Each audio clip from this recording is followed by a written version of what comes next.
We are joined by David Gartenstein Ross. He's a terrorism expert, and boy, there have been some real concerns that have been expressed in the last few days about the Winter Olympics, which are coming up in Sochi, Russia. David, thanks for joining us here this morning.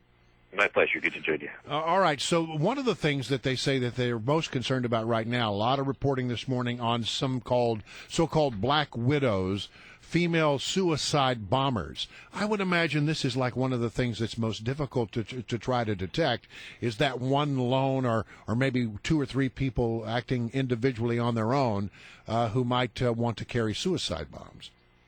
Yes, and one reason it's particularly difficult to detect for the Russians is because they heavily rely upon profiling when trying to determine who might be a suicide bomber, who should be subjected to a greater degree of scrutiny. Often the so-called black widows will disguise themselves as much as they can as much more westernized women in terms of the way that they dress, putting on makeup, and other things that you wouldn't associate with a female suicide bomber. So difficult to detect. And is this the greatest concern, the suicide bombers, or are there other concerns as well? The greatest concern they have in terms of a threat to the Olympics is suicide bombers. I mean, the reason why suicide bombers are so difficult is because it's someone who quite literally doesn't intend to leave the scene of the crime they're going to commit, someone who plans to use themselves as a bomb. That right now is about the deadliest tactic that you can use. And incidentally, it was just reported late last night that the U.S. actually has counterterrorism experts over there who are assisting the Russians in the search for these four women who they believe could potentially be trying to execute terrorist attacks. Our guest is David Gartenstein Ross, and I want to remind everybody, his book, My Year Inside Radical Islam, a memoir, is an amazing story. Sir, you had converted to Islam, and then slowly you started to see the radical nature of the group that you were connected with, and you ended up giving information to the FBI, and you've since converted out of Islam into Christianity, I believe. Is that correct? That's correct. That's a pretty good synopsis of my life. And so you have a firsthand knowledge of how this sort of radicalization happens with people. I mean, talk to me about this whole idea of these black widows. These are women whose husbands were killed during the separatist movement in Chechnya, it's presumed. What's going on in Chechnya, and what goes on in terms of radicalizing women to the point where they will blow themselves up to take as many innocent people with them? Well, it's right now much more of a Caucasus thing rather than just a Chechnya thing. Oh, thank you for that.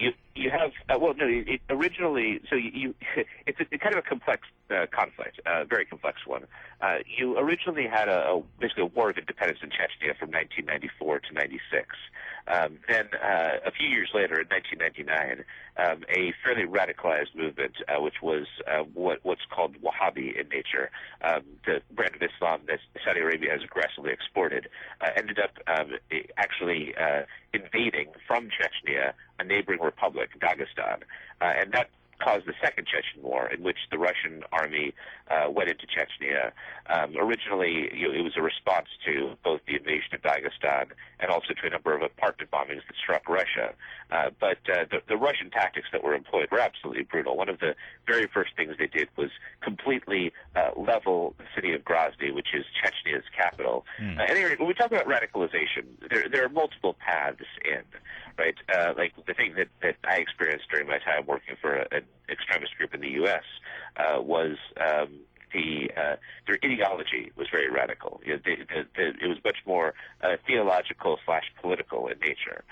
Whereas when you talk about black widows, you have to start with saying that's much more visceral and based upon experience. That is, their husbands had been killed in conflict, and maybe they were extremists to begin with.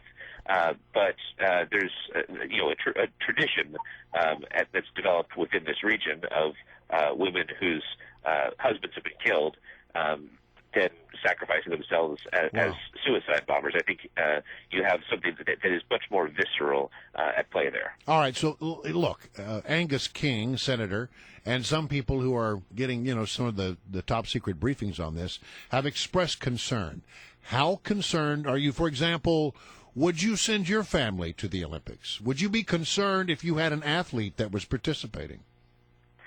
That's a great question. One thing that I always tell people is not to fear terrorism. The odds are overwhelmingly against anybody who goes over being killed in a terrorist attack. All right, but let's say you have an 18-year-old daughter who's participating as an athlete. Would you feel confident that she's going to be okay? Yes. If I had a daughter who's going over as an athlete, I would encourage her to compete as an athlete, but to be careful. Look, there's a couple of different levels of security concerns. One is attacks on the games themselves, or attacks in the Olympic Village. Those are possible, but I think very, very unlikely. Russia calls their defenses around the Olympic Village and around the events a ring of steel. And they're certainly going to be as careful as they can be, and also as vicious as they can be. But then the second problem is, how do you defend around that ring of steel? Right. In the past, when you look at these Caucasus groups and the attacks they've carried out, there's one prominent attack back in 2011 on the Moscow airport. Right. And we usually think of airports as being a hard target.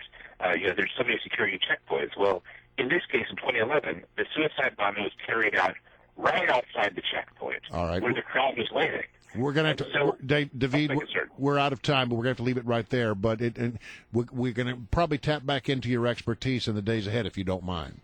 Absolutely, sir. David Gartenstein Ross, a terrorism expert, thank you so much for joining us.